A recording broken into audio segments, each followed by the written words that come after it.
Knowing how to make an offer on a condo in New York City is something you should learn well in advance of finding your dream apartment. Preparing your condo offer documents at the beginning of the search can put you in an advantageous position when it comes time to submit an offer. You can also save money on your purchase by requesting a House It buyer closing credit.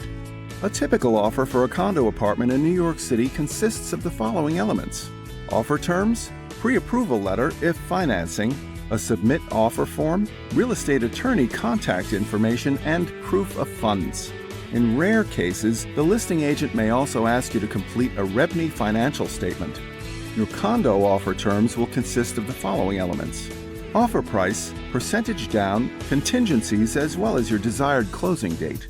As a general rule of thumb, sellers typically expect buyers to negotiate up to the midpoint between the initial offer and asking price. If this midpoint is too low for the seller, then the seller will usually not offer any improvement and simply repeat the original asking price as the counter. A contingency is a term in the contract which gives a buyer the right to cancel the deal and recoup his or her contract deposit under certain conditions. The most common New York City real estate contingency is a mortgage contingency.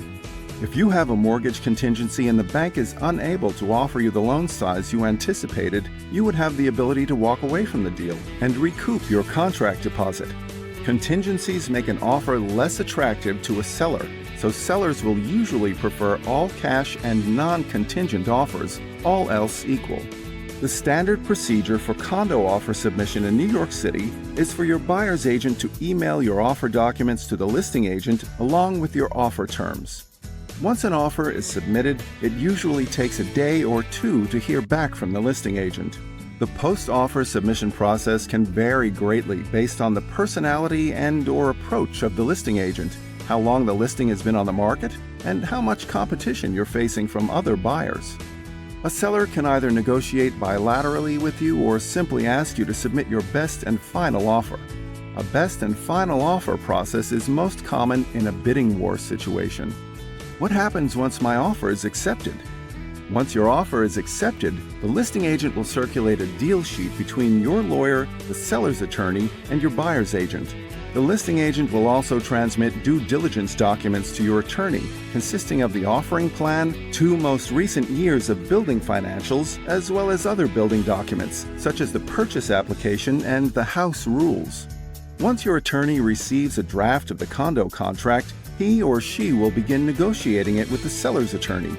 During this time, your lawyer will also complete due diligence on the apartment and condo building.